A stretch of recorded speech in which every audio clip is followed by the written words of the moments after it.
Tripura hastini kebangma bekarongno sebogria sebogni norjaki tongo haste hapa reng tangbedeng no kare kubun tangbedeng rogo kebangma vacancy tokto tuibo bekarongno sebogria obahane koksil jamuti kokthumana kuthumung khlake CPIM bishik thamni yagulo JRBT group C ni result ongkhormani yagulobo kebangma bekaro sebogmalia asak simia phatar hastini sikalarongno raja kereng subai sebok tlango obahane koksil jamuti saka yakshi bodolni convener narenkor salo Agartala melar matho tongma IM ni habanogo kashe koktomothmani kuthumung khajaka koktomothmani kuthumunggo manjaka yakshi bodolni convener narenkor CPIM ni adong manik de khobi kubun adong ro koktomothmani kuthumunggo convener narenkor teb koksilja mutisaka hasteni habang sheboktlang thanibo raja kirong rakhogya ashak simia khorok chisei thamra nuchitham rungphunai sheborno tuibo Khengkha অত্যন্ত সংক্ষিপ্ত সময়ের নোটিশে আপনাদেরকে অনুরোধ করেছি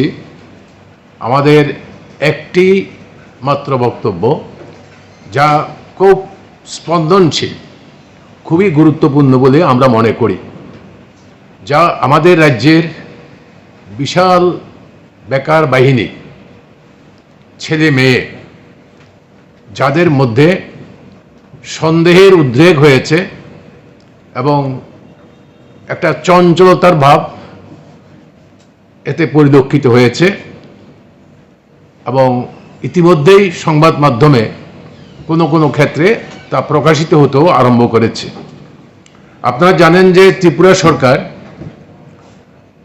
vacant শূন্য পদে নিয়োগ করবার জন্য একটা বোর্ড তৈরি করেছে সেই বোর্ডের নাম হচ্ছে joint recruitment board Tripura JRBT এই JRBT বহুল প্রচারিত এই JRBT ওরা কি কথা ছিল সেটা আমি বলবো প্রথম এটা JRBT যা করেছে সেটা বলছি 27 নভেম্বর 2020 একটা অ্যাডভার্টাইজমেন্ট করলো টু অল ইন্ডিয়ান সিটিজেন খেয়াল করবেন ওরা বলেছে টু অল ইন্ডিয়ান সিটিজেন যারা এলিজিবল তারা দরখাস্ত করতে পারে 1500 LDC পোস্টের জন্য গ্রুপ সি পোস্টের জন্য এবং অ্যাপ্লিকেশন হবে কি এত জরুরি সরকারের অনলাইন অ্যাপ্লিকেশন হবে কোনো কাগজ টাগজ ওরা দেখতে পারবে না বলেছে পরিষ্কার অ্যাডের মধ্যে আপনারা এটা দেখে থাকবেন যে অনলাইন অ্যাপ্লিকেশন হবে তার মানে ভেরি প্রম্পটলি হবে 2020-এর 27 নভেম্বর এই JRBT প্রায় আবার দেখুন 12ই মার্চ 2021 তার মানে 5 মাস পরে আরেকটা অ্যাড দিল অ্যাড দিয়ে বলল আগের যে 1500 পোস্ট আছে তার সঙ্গে আরো 910টা পোস্ট ভ্যাকেন্ট হয়েছে তার মানে 2410 গ্রুপ সি পোস্ট ভ্যাকেন্ট হয়েছে তার জন্য তোমরা আগে যারা দরখাস্ত করেছো শর্টে করার জন্য এখন তাদের দরখাস্ত করতে হবে না বাকি যারা দরখাস্ত করতে পারেনি তোমরা দরখাস্ত করো সবগুলো হবে অনলাইন ক্যাটাগরি তারা ঠিক করে দিয়েছে কোন কোন ক্যাটাগরিতে এই ভ্যাকেন্ট পোস্ট আছে lower division clerk LDC 1500 agriculture assistant except TAFS grade 3 post 22টা এগ্রিকালচার অ্যাসিস্ট্যান্ট TAFS গ্রেড 3 443টা জুনিয়র অপারেটর 200 পাম্প অপারেটর 236টা junior multi tasking operator uncommon 209টা এ হলো 2410টা তারা 5টা ক্রাইটেরিয়া এই যে এতে কোন কোন এতে নেবে ওটা ভাগ করে দিল আচ্ছা এই JRBTর কাজ কি JRBT তো চাকরি করবে না চাকরি দিতে পারবে না তারা পরীক্ষা নেবে ক্যান্ডিডেটের এলিজিবল ক্যান্ডিডেট যারা দরখাস্ত করবে তাদের মধ্যে থেকে তারা পরীক্ষা নেবে পরীক্ষা নিয়েছে 170 নম্বর পরীক্ষা নিয়েছে রিটেন টেস্ট 30 নম্বর পরীক্ষা নিয়েছে ইন্টেলেকচুয়াল অ্যাক্টিভিটি এই নিয়ে তারা পরীক্ষা নিয়েছে পরীক্ষা নেওয়ার পরে 3 বছর পরে 13-10-2023 তারা 1980টা ছেলে বা মেয়েকে বলেছে তোমরা এলিজিবল ক্যান্ডিডেট, তাদের নাম প্রকাশ করলো 1980টা। তাদের ঘোষিত 430টা পোস্টের জন্য তারা বলল সুইটেবল ক্যান্ডিডেট পাওয়া যায়নি। এখানে আমাদের বক্তব্য, এটা সম্পূর্ণ অবিশ্বাস্য, হাস্যকর ব্যাপার যে যেই ত্রিপুরাতে মাস্টার ডিগ্রি বিশ্ববিদ্যালয়ের সর্বোচ্চ ডিগ্রি প্রাপ্ত, ইভেন কি পিএইচডি, এমটেক, এমবিবিএস এর নিচে মাধ্যমিক পর্যন্ত বেকার ছেলে মেয়ে আছে, সেই রাজ্যে এই যে 5টা পোস্টের কথা বললাম, তাদের মিনিমাম অ্যাপ্লিকেশনের মিনিমাম এলিজিবিলিটি হচ্ছে মাধ্যমিক ও ইকুইভ্যালেন্ট এক্সামে পাশ করতে হবে। এই লোক নাকি পাওয়া যায়নি, suitable candidate. What does it mean suitable candidate বলতে? কি বুঝাতে চান ওরা, এটা বুঝতে পারছি না আমরা। এটা ছেলে মেয়েদের মধ্যে এটাই বড় প্রশ্ন হয়ে দাঁড়িয়েছে যে 1980টা কাদের নাম ঠিক করলো 430টা পোস্টকে। এটা অবিশ্বাস্য। এবং ওইখানে আমাদের সন্দেহ হচ্ছে কি, এবং ছেলেদের সন্দেহ হচ্ছে যে নামগুলো প্রকাশ করেছে 1980টা নাম, তাদের কোনো অ্যাড্রেস নেই, নাম এবং সারনেম টাইটেল দিয়ে প্রকৃত পরিচয় পাওয়া যাবে না। আমাদের সন্দেহ হচ্ছে ত্রিপুরার বাইরের ছেলে মেয়েও এই 1980টার মধ্যে থাকতে পারে। কেন? আমি আবার বলছি, তাদের অ্যাডের মধ্যে এক জায়গায় লেখা আছে, আমি লাইনটা আপনাদের পড়ে দিই। SC/ST candidate for other states. যদি ডোমিসাইল ত্রিপুরা হতো, পার্মানেন্ট রেসিডেন্ট ত্রিপুরা হতো, তাহলে অ্যাডের মধ্যে তাহলে এই কথা লেখার কোনো প্রয়োজন থাকতো না। লিখেছে SC/ST candidate for other state not recognised by the government of Tripura should apply for unreserved vacancy as general candidate। তার মানে হচ্ছে এই যে 1980টার মধ্যেও ত্রিপুরার বাইরের লোক থেকে থাকতে পারে, এবং যা হওয়া উচিত নয় বলে আমরা মনে করি।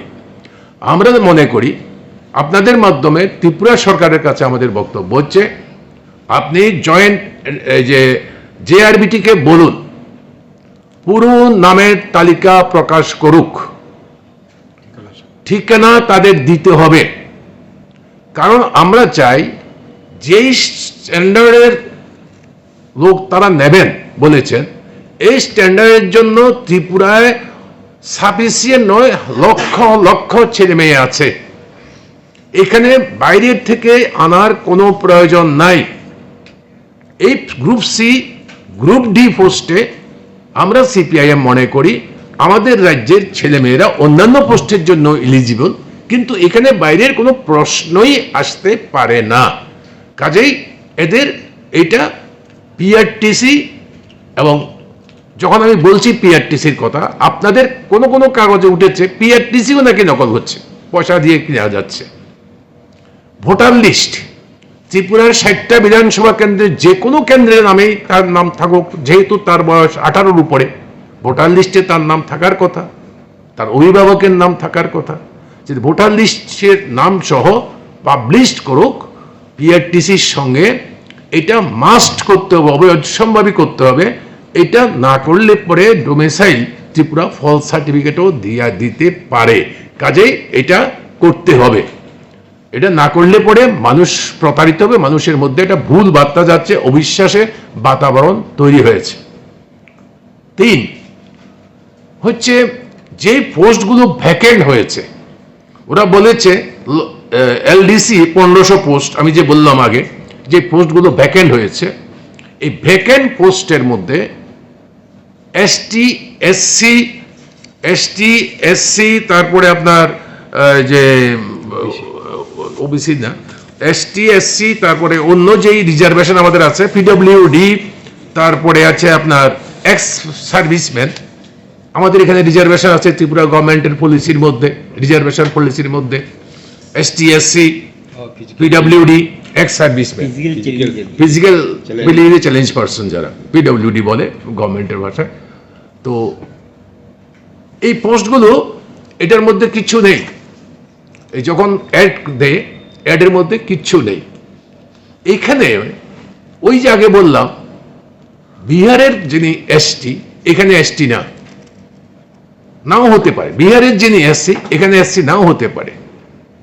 এইভাবে এই পোস্টগুলো যাদের জন্য সংরক্ষিত, যে পোস্টটা, সেই সংরক্ষিত পোস্টটাতে সংশ্লিষ্ট ব্যক্তিই নিয়োগ হোক, এটাই আমরা চাই।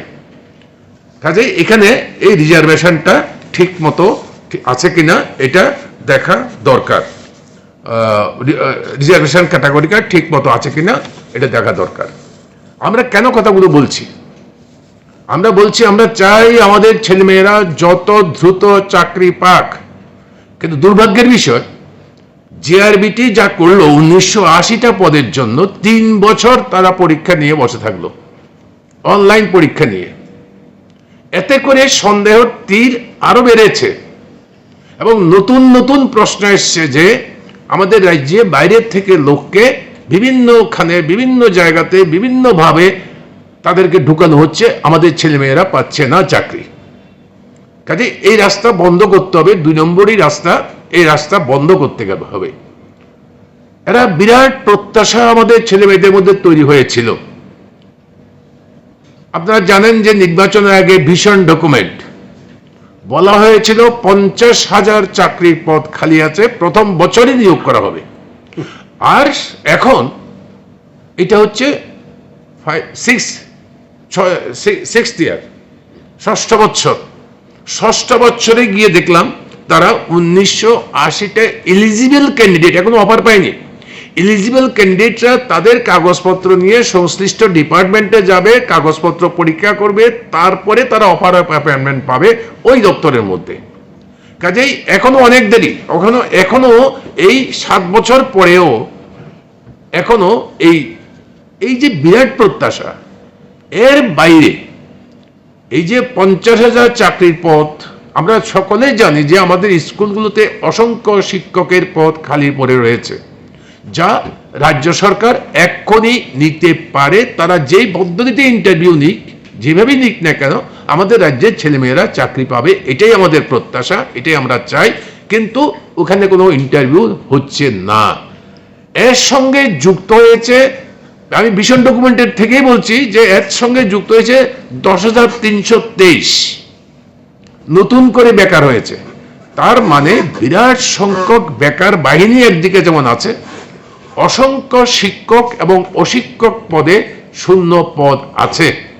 আমরা অতি দ্রুত এই শূন্য পদগুলো যথাযথ নিয়ম পদ্ধতি অনুসরণ করে ত্রিপুরার ছেলে মেয়ে, ডোমিসাইল ত্রিপুরা, এই ছেলে মেয়েদের মধ্যে যোগ্যতার ভিত্তিতে চাকরি হোক, এটাই আমরা আপনাদের মাধ্যমে ত্রিপুরা সরকারের কাছে এবং ত্রিপুরার নাগরিকদের কাছে আমাদের প্রত্যাশা, আমাদের দাবি।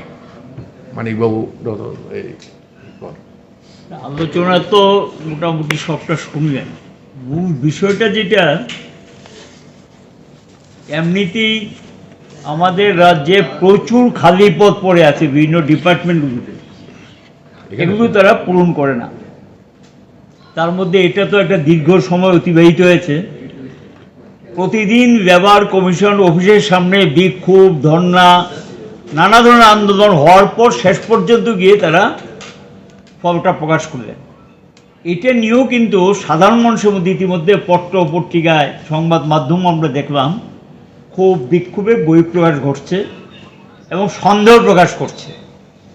যখন কোনো একটা বিষয় নিয়ে সন্দেহ উঠে, এটা স্পষ্টীকরণ দেওয়া এবং এটা সঠিকভাবে জবাব দেওয়া যারা ইন্টারভিউটা নিয়েছেন তাদেরই দায়িত্ব পড়ে, যে সরকারের দায়িত্ব পড়ে সরকার সমগ্র বিষয়টা জনসমক্ষে তুলে ধরুক, তার স্পষ্টীকরণ দিক কারণ আমরা কোনো অবস্থাতেই এটা বিশ্বাস করা আমাদের পক্ষে সম্ভব না যে এই রাজ্যে গ্রুপ সি ক্যাটাগরির জন্য যোগ্য নেই। এটা কেউ বিশ্বাস করে? আমাদের রাজ্যের ছেলেমেয়েরা বাইরে গিয়ে চাকরি পাচ্ছে মেরিটি ভিত্তিতে, এবং বিভিন্ন জায়গাতে খুব ভালো ভালো, শুধু বাইরে কেন, বিদেশে গিয়েও তো ভালো ভালো পোস্টে আমাদের রাজ্যের ছেলেমেয়েরা গিয়ে কাজ করছেন, বা চাকরি সরকারি বেসরকারি আধা সরকারি প্রতিষ্ঠানে কাজ করছে। যদি যোগ্যতা না থাকতো তাহলে শয়ে শয়ে ছেলে মেয়ে বাইরে গিয়ে তারা দারুণভাবে কাজ করছে। তো আমাদের রাজ্য থেকেই তো বাইরে গিয়েছেন, এখান থেকেই পাশ করে গিয়েছেন, এবং এখানে এই রাজ্যে তো যোগ্যতার কোনো ঘাটতি থাকার কথা না। যে যোগ্যতা নেই এইটাকে বললে, যেখানে একটা ভালো পোস্টে নামগুলো প্রকাশ করেনি, এটা কি? এই জায়গাটার মধ্যে সাধারণ মানুষের একটা প্রশ্ন এবং বেকারদের একটা প্রশ্ন তৈরি হয়েছে, এবং এটা সরকার যাতে স্পষ্ট করে মানুষের সামনে যাতে বিষয়টা স্পষ্টীকরণ দেয়, এবং তার কারণটা কি এটা যাতে ব্যাখ্যামূলকভাবে বলে, এটা আমরা জানতে চাই মানে রাজ্যের জনগণ এবং বেকাররা এটা জানতে চায়। এবং এই বিষয়টা নিয়ে ইতিমধ্যে যখন এটা পত্রপত্রিকা প্রকাশিত হয়েছে, আমরা অপেক্ষা করেছিলাম যে বোধহয় সরকার থেকে কোনো একটা বক্তব্য থাকবে বা JRBT থেকে কোনো বক্তব্য থাকবে। আমরা দেখলাম এটা সম্পর্কে সরকারের দিক থেকে কোনো পরিষ্কার বক্তব্য নেই। এই কারণেই আজকে আমরা পার্টির পক্ষ থেকে এই বিষয়টা বলতে বাধ্য হলাম। আরেকটা বিষয় যেটা, যে 10,323 নানাভাবে তারাই কিন্তু বলেছে যে এদের সবাইকে না হলে একটা ভালো অংশকে এখানে একটা ব্যবস্থা করা হবে। এগুলি কি সংবাদ মাধ্যম আমরা দেখেছি, তারাও বলেছে 10,323টা সময় যখন দেখা করেছে, কয়জন পেয়েছে, কারা পেয়েছে? এটাও তো 10,323 তারা দেখলাম নানাভাবে তারা বিক্ষোভ দেখাচ্ছেন যে তাদের নাকি কেউ পায়নি, বা পেলেও 2-4 জন হয়তো কোথাও পেয়ে থাকতে পারে। এটা নিয়ে তাদের মধ্যে প্রশ্ন। তাহলে যেটা পারবে না, এবং এদেরকে নিয়ে এর আগেও বহু নানা ধরনের প্রতিশ্রুতি, নানা ধরনের কথাবার্তা বলেছে, কিন্তু সেগুলি বাস্তবায়িত হয়নি। এটা তো ঠিক না। সরকারের দিক থেকে একটা পরিষ্কার পরিচ্ছন্ন কথাবার্তা থাকা উচিত। তার আগেও অনেক প্রতিশ্রুতি দিয়েছেন, সেই প্রতিশ্রুতিগুলো রক্ষা করেননি। 10,323 যারা, তাদের মধ্যে এগুলো নিয়ে নানাভাবে ক্ষোভের বহিঃপ্রকাশ করতে আমরা লক্ষ্য করছি।